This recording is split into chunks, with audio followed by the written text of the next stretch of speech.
আসিফ মাহমুদ বলছিল, আসিফ মাহমুদ উনি বলছে, হ্যাঁ সমন্বয় উপদেষ্টা। দু একটা কথা বলে যেত, উনি কেন পলাই গেল? উনি নতুন ক্ষমতায় এসছে, আমাদের কথা শুনবে। উনিও কিন্তু এই কয়েকদিন আগে রাজপথে ছিল। দেখছেন আসিফ মাহমুদ যে সমন্বয়কারী ক্রীড়া মন্ত্রণালয়ের দায়িত্বে রয়েছেন, তিনি কিন্তু দেখছেন তার গাড়িটি পিছন দিকে চলে যাচ্ছেন। আমরা যদি একটু দেখাই, তার গাড়িটি ঘুরিয়ে যাচ্ছেন, সমন্বয়কারী ছিলেন এবং দেখছেন এই মুহূর্তে তার গাড়ি আসিফ স্যারের গাড়ি, আসিফ স্যার,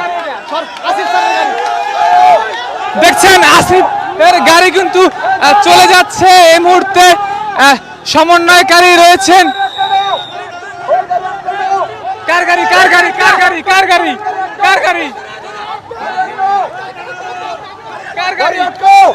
এটা?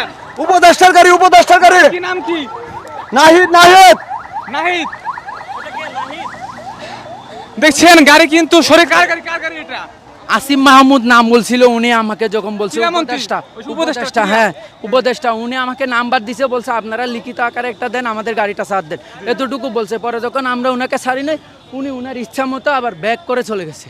আসলে কি প্রমাণিত হলো এটা? উনি আমাদের পক্ষে আছে কিনা সেটা আমরা কিভাবে বুঝতে পারবো? দুর্নীতিবাজ এটা প্রমাণিত হয়েছে। তাদের সামনে কথা বলার মতো কোনো সাহস নাই, তারা দুর্নীতি করতে করতে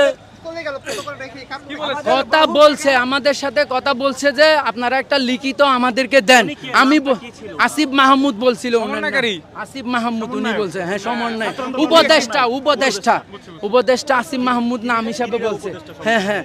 তো উনি বলতেছে যে আপনারা একটা লিখিত দেন। স্যার আমি বলতেছি লিখিত কি? এখানে আমাদের এক দফায় এক দাবি, এখানে লিখিত কি দিব? আমাদের তো কোনো এক্সট্রা কোনো লিখিত কোনো কাজ নাই। আমাদের এখানে কোনো অনেকগুলা দাবি যদি থাকতো তাহলে আমরা লিখিত আকারে পেশ করতাম, এটাই বলছি। আপনারা তো সুন্দরভাবে স্বাগত জানিয়েছিলেন, হ্যাঁ। সাথে কথা না বলে কেন চলে গেলেন? উনি ভয়েতে পালাইছে।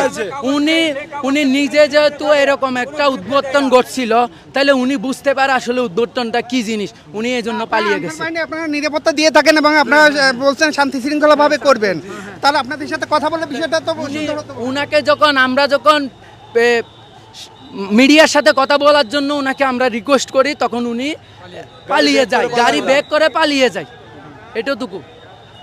এখন আপনাদের পরবর্তী সিদ্ধান্ত কি? পরবর্তী সিদ্ধান্ত আমরা এখানে থাকবো 24 ঘন্টার ভিতরে। যদি আমাদের ডিজি মহোদয় না আসে তাহলে আমরা সব কর্মবিরতি, কেউ আনসার কোনো ডিটি করবে না। বর্তমান সরকারের একজন উপদেষ্টা, সে যখন আপনাদের কোনো সিদ্ধান্ত দিতে পারে না, ডিজি সাহেব কি কোনো সিদ্ধান্ত দিতে পারবে?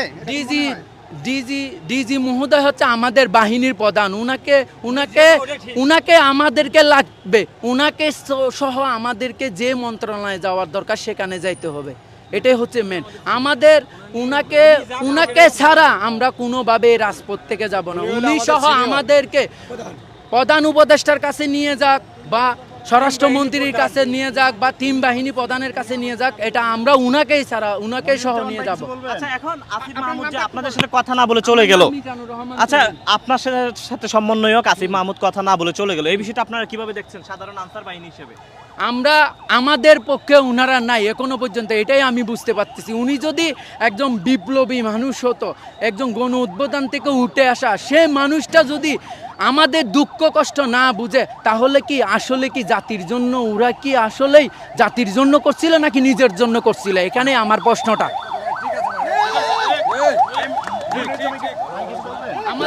আমাদের শ্রদ্ধেয়, আমরা কষ্ট করি, বহুত কষ্ট করি আমরা।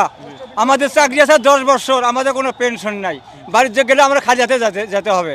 আমরা 2006 সালে চাকরি করি, আমাদের খালি জ্বালা যন্ত্রণা করতে আমরা অসহ্য হয়ে গেছে।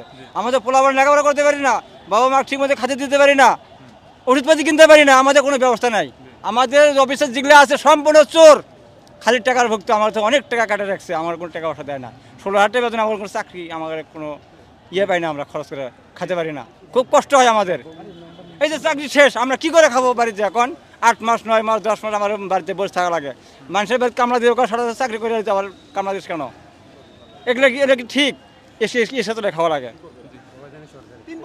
আমরা ট্রেনিং করে লোক, আমরা ট্রেনিং করে আসি, আমরা অস্ত্র চালাতে শিখছি।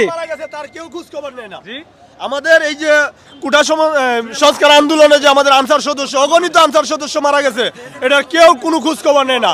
কোনো অফিসার কর্মকর্তা আমাদের আনসার ডিপার্টমেন্টের বলেন, অন্য অন্য ডিপার্টমেন্টের বলেন, কেউ কোনো প্রকারের খোঁজ খবর বা সহযোগিতা বা তাদেরকে দেখতে যাওয়ার জন্য যে সান্ত্বনাটুকু এইটুকু দেওয়ার জন্য কেউ আগে আসে নাই।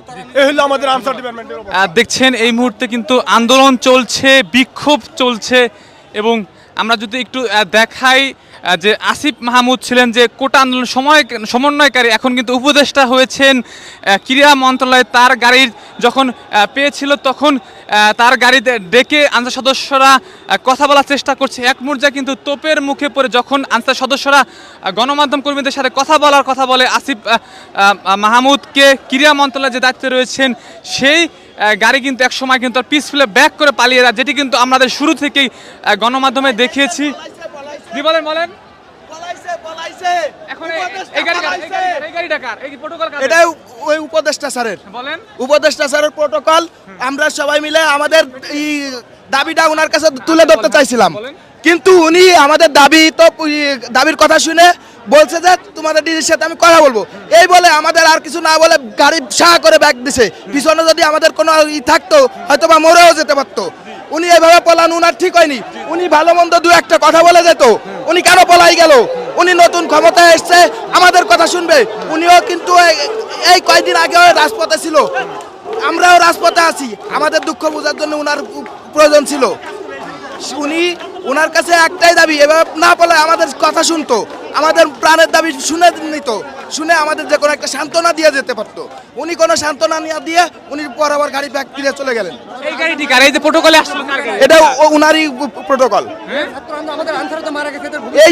এই যে উনাদের এই ছাত্র আন্দোলনে আমাদের আনসার, সাধারণ আনসার সিভিলে ছাত্র হিসেবে এসে আন্দোলন করছে। আমাদের সাধারণ আনসার বুকে রক্ত বিছাইতেছে রাজপথে, আমাদের সাধারণ আনসার মারা গেছে। অনেক ভার্সিটিতে আমাদের সাধারণ আনসার পড়ে এখনো, তারাও বিরোধী এসে গেছে। আসিফ মাহমুদকে নিয়ে আসছিল এই গাড়িতে, প্রটোকল দিয়ে নিয়ে আসছিল। জি আসিফ, হ্যাঁ আসিফ স্যারকে এই গাড়ি প্রটোকল দিয়ে নিয়ে আসছিল। আমরা স্যারকে আমাদের দাবিটা বলতেছিলাম, কিন্তু স্যার আমাদের দাবি না শুনেই উনি গাড়ি ব্যাক করে চলে গেল। প্রটোকলের গাড়ি রেখে উনি নিজের গাড়ি ব্যাক করে চলে গেল। এটা স্যার কেমন কাজ করলো? এটা কি স্যার দেশের জন্য করবে না নিজের স্বার্থের জন্য? স্যার কি দেশের জন্য না নিজের স্বার্থের জন্য? আমরা দেশের একটা আনসার বাহিনী, আমরা দেশের প্রতিটা ক্ষেত্রে আমরা দিয়ে যাচ্ছি, সেবা দিয়ে যাচ্ছি। আমরা এমন কোনো সেবা নেই দিচ্ছি না। আমরা সরকারি খাতে, বেসরকারি খাতে, বাংলাদেশের গুরুত্বপূর্ণ জায়গায় আমরা নিজেদের সকল ধরনের জীবনের রিস্ক নিয়ে আমরা সেবা দিয়ে যাচ্ছি। তারপরও ইনি আমাদের কোনো কথা শুনলেন না, এভাবে চলে যাওয়া না ঠিক হয়েছে বলেন? দেখছেন